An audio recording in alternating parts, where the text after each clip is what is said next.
First year chemistry के chapter number 1 का lecture number 2। आपको मालूम है कि फर्स्ट ईयर में न्यूमेरिकल्स हैं, तो आज भी हम एक न्यूमेरिकल करेंगे। ये देख लीजिए आप।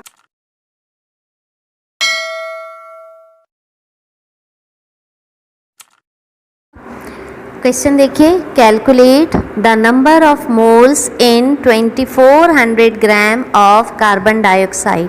ठीक है ना। अब आपको मालूम है कि जब भी आप न्यूमेरिकल करते हैं सबसे पहले आपको डाटा बनाना होता है। डाटा बनाने के लिए आप क्या करते हैं, आप क्वेश्चन पढ़ते जाइए और लिखते जाइए। अब आप क्वेश्चन पढ़ना शुरू कीजिए। देखिए क्वेश्चन में क्या है, कैलकुलेट, ठीक है ना। और क्या कैलकुलेट करना है, नंबर ऑफ मोल्स। तो यहाँ आप लिख लीजिए नंबर ऑफ मोल्स, ठीक है ना। आप पूरा भी लिख सकते हैं कि क्या चीज़ कैलकुलेट करनी है। Number of moles of carbon dioxide भी लिख सकते हैं और सिर्फ नंबर ऑफ मोल्स भी लिख दीजिए।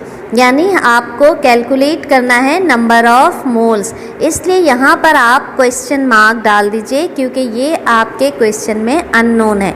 इसके बाद आप दोबारा क्वेश्चन पढ़िए। आगे आपने देखा क्या है, calculate the number of moles. अब कितने में करना है, इन 2400 ग्राम ऑफ कार्बन डाइऑक्साइड। यानी आपके क्वेश्चन में जो अननोन है वो तो नंबर ऑफ मोल्स है, वो आपने लिख दिया क्वेश्चन मार्क के साथ। अब जो गिवन है वो क्या है, मास ऑफ, यानी ग्राम से ही आपको पता चल रहा है कि मास है कार्बन डाइऑक्साइड का मास।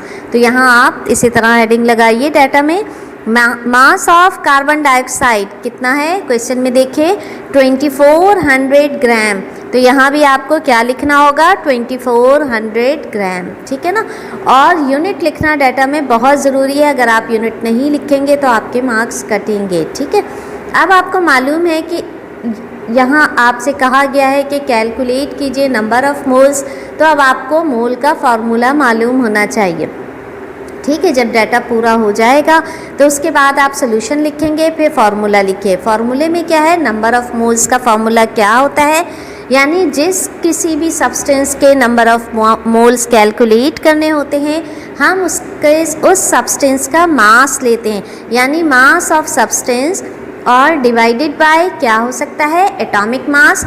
यानी अगर वो सब्सटेंस एटॉमिक फॉर्म में है तो उसका एटॉमिक मास, अगर वो सब्सटेंस मॉलिक्यूलर फॉर्म में हो तो मॉलिक्यूलर मास, और अगर वो कोई कंपाउंड है, खासकर आयोनिक कंपाउंड है, तो फिर formula mass of substance. Formula mass आप मॉलिक्यूलर सब्सटेंसेस के लिए भी ले सकते हैं, लेकिन आयोनिक कंपाउंड्स के लिए मॉलिक्यूलर का वर्ड आप यूज़ नहीं कर सकते, ठीक है ना। तो ये हमारे पास मोल का फॉर्मूला हो गया कि number of mole is equal to mass of substance divided by atomic mass. चाहे तो यहाँ देखिए स्लैश लगा हुआ है, एटॉमिक मास या फिर मॉलिक्यूलर मास या फिर फॉर्मूला मास ऑफ सब्सटेंस। यहाँ देखिए हमें अब इस फॉर्मूले में हमें वैल्यू पुट करनी है। हमें क्या मालूम करना है, number of moles of carbon dioxide, क्योंकि यहाँ है calculate the number of moles of carbon dioxide. तो यहाँ हमने मोल के फॉर्मूले में क्या लिखा, number of moles of carbon dioxide. तो जो मास ऑफ सब्सटेंस है यहाँ हमारे पास क्या आएगा, मास ऑफ कार्बन डाइऑक्साइड। और यहाँ कार्बन डाइऑक्साइड क्योंकि मॉलिक्यूलर फॉर्म में है तो आप यहाँ पे molecular mass of carbon dioxide लिखेंगे। और मॉलिक्यूलर मास आपको मालूम करना आना चाहिए, तो आप यहाँ देख लीजिए कि molecular mass of carbon dioxide 44। कैसे, कार्बन देखें एक है और एक कार्बन का एटॉमिक मास क्या होता है, 12, ठीक है। 12 आ गया, 2 ऑक्सीजन है यहाँ पे और एक ऑक्सीजन का एटॉमिक मास होता है 16। तो 16 2 ज़ा 32, 32 प्लस 12 कितना हो गए, 44। और 44 और यहाँ पे यूनिट क्या लगाएंगे, एटॉमिक मास यूनिट, ठीक है। अगर आप एटॉमिक मास यूनिट लगा रहे हैं तो यहाँ पे आपने 44 लिख दिया।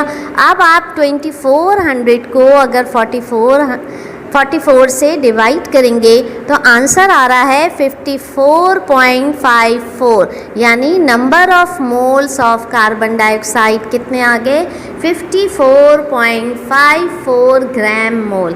यहाँ आप ग्राम लगाएंगे क्योंकि 2400 ग्राम में है और ये एटॉमिक मास यूनिट में है, यानी मास ऑफ कार्बन डाइऑक्साइड आपने ग्राम में लिया है। तो कार्बन डाइऑक्साइड के नंबर ऑफ मोल्स कितने आ गए, 54.54 ग्राम मोल।